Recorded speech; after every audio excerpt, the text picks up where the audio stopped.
In the ancient land of the Sakyas, nestled within the Himalayan foothills, a prince was born destined for greatness. His name was Siddhartha Gautama, and his arrival was heralded by auspicious signs across the heavens. Queen Mahamaya, his mother, had a prophetic dream of a white elephant entering her womb. The wise sage Sita, upon seeing the child, wept, for he knew this boy would find the ultimate truth, a truth Sita himself would not live to hear. Astrologers foretold two possible paths for the prince, a mighty emperor or a world-renouncing holy man. His father, King Suddhodana, determined to see his son become a great ruler, decided to shield him from all worldly suffering. Siddhartha was raised in a palace of unimaginable splendor, a gilded cage of pleasure and ease. He was surrounded by beautiful attendants, enchanting music, and the finest foods. The palace gardens were a paradise of fragrant flowers, serene lotus ponds, and graceful swans. No sign of aging, sickness, or death was ever allowed to cross the prince's path.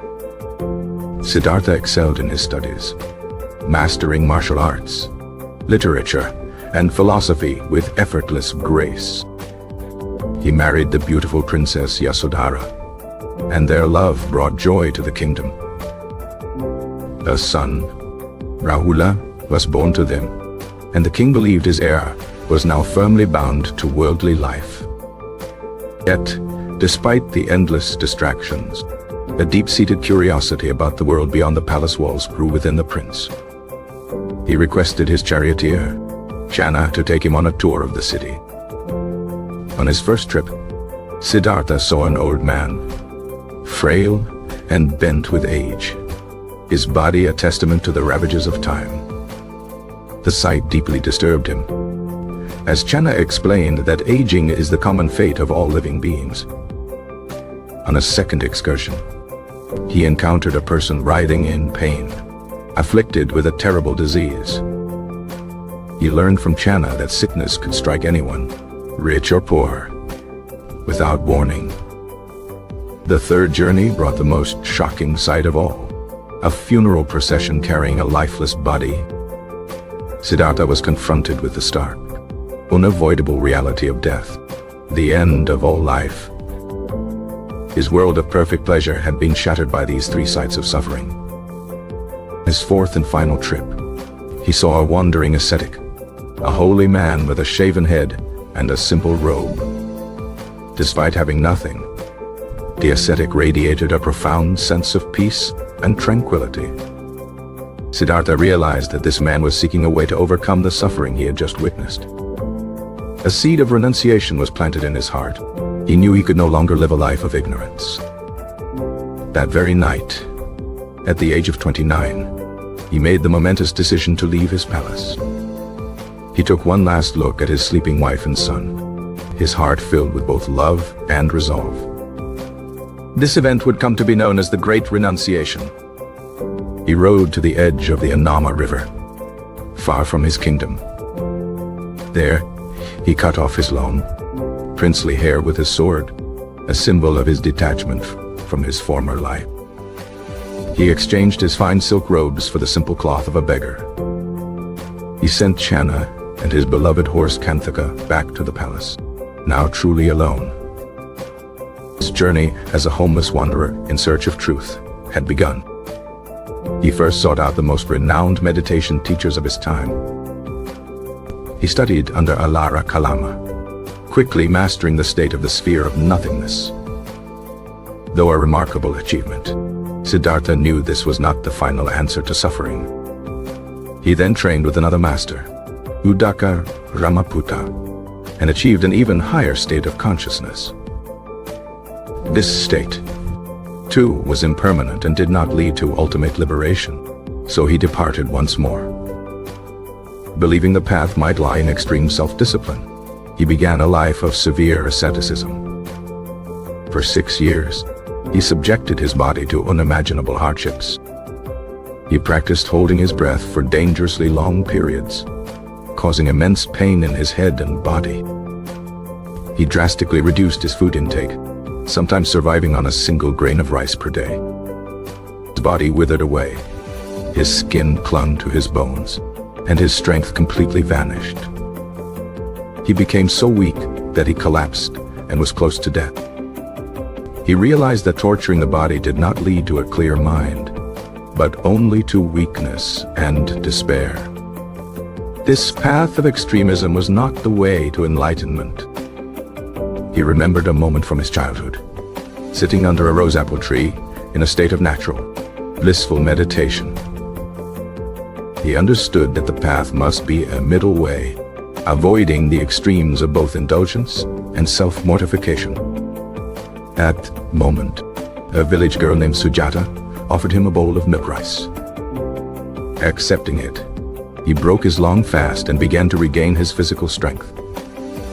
His 5 ascetic companions, saying him, "Take food," believed he had given up the quest and abandoned him in disgust. Now completely alone, but with a clear mind and renewed body, Siddhartha felt more determined than ever. Walked to a nearby grove and found a large bodied tree, a sacred fig.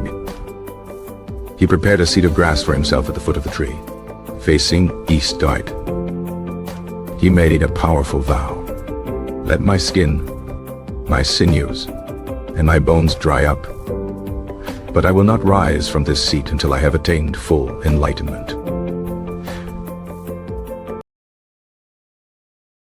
As he sank into deep meditation, the universe seemed to hold its breath. The demon Mara, the lord of illusion and desire, perceived this momentous event. Mara could not allow Siddhartha to escape his dominion of samsara, the cycle of rebirth and suffering. First, Mara sent his 3 beautiful daughters, craving, discontent, and lust, to seduce him. They whispered promises of pleasure and power, but Siddhartha remained unmoved, his concentration absolute. Frustrated, the daughters transformed into old hags and vanished. Enraged by this failure, Mara summoned his entire demonic army. They were a horrifying legion of fear, anger, and despair. They unleashed a storm of flaming arrows, rocks, and deadly weapons upon him.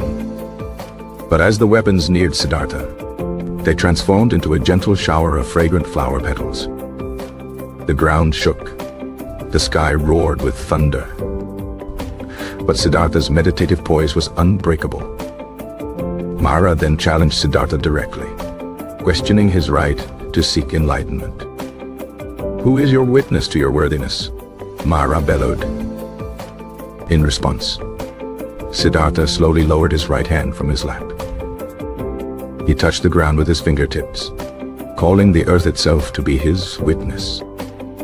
The earth responded with a mighty tremor and a deep roar, affirming Siddhartha's merit over countless lifetimes.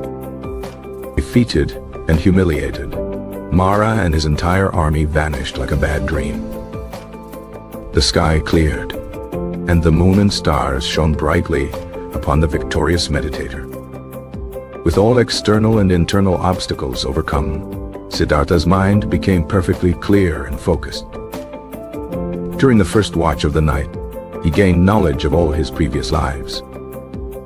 He saw himself as a king, a pauper, an animal, a god, in an endless cycle of rebirth. This was the first of the 3 true knowledges. During the second watch of the night, he attained the divine eye. He could see how beings were born and died according to their karma, their wholesome and unwholesome deeds. He understood the intricate, impersonal law that governs the universe. This was the second of the 3 true knowledges. During the third and final watch of the night, as dawn approached, he turned his mind to the destruction of the mental taints. He directly perceived the 4 noble truths. He understood the truth of suffering, dukkha, that life is inherently unsatisfactory. He understood the origin of suffering, which is craving, attachment, and aversion. He understood the cessation of suffering, that by eliminating craving, suffering can end. And he understood the path to the cessation of suffering, the Noble Eightfold Path. He fully comprehended the principle of dependent origination, the chain of causation that traps beings in samsara dutta.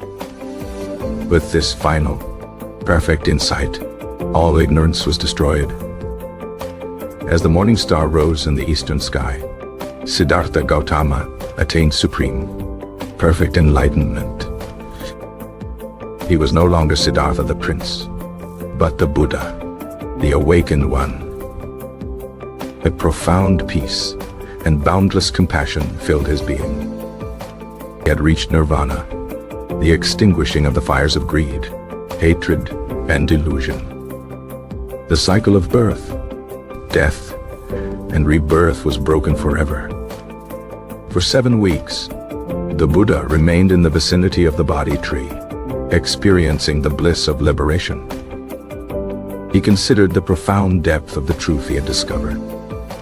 Initially, he hesitated to teach, fearing the Dharma would be too subtle for the world to understand. But the deity Brahma Sahampati appeared before him, imploring him to teach for the sake of those with little dust in their eyes. With his divine eye, the Buddha saw that there were indeed beings who could awaken. Moved by great compassion, he agreed to share his discovery with the world. He decided to seek out his 5 former ascetic companions. He found them in the deer park at Isipatana, near modern-day Varanasi. They initially planned to ignore him, thinking he had given up the true path. But as he approached, his radiant serenity and commanding presence were undeniable. They spontaneously rose and prepared a seat for him. There, in the deer park, the Buddha delivered his first sermon. This teaching is known as setting in motion the wheel of the Dharma. And I too. He taught them the middle way, the 4 noble truths, and the Eightfold Path. As he spoke, the ascetic Kondañña's mind cleared, and he attained the first stage of enlightenment. The Buddha proclaimed, "Kondañña knows. Kondañña knows." Soon after, the other 4 companions also achieved enlightenment. The journey to Nirvana was complete, and the journey of the Dharma had just begun. The next 45 years, the Buddha walked across the plains of India. He taught the path of mindfulness and compassion to all who would listen. He established the Sangha, a community of monks and nuns, to preserve and practice the teachings. His teachings offered a path to peace available to anyone, regardless of caste or background. The light of his wisdom spread, transforming countless lives. He showed that the potential for enlightenment exists within every being. The journey that began with leaving a palace ended with the liberation of the entire world.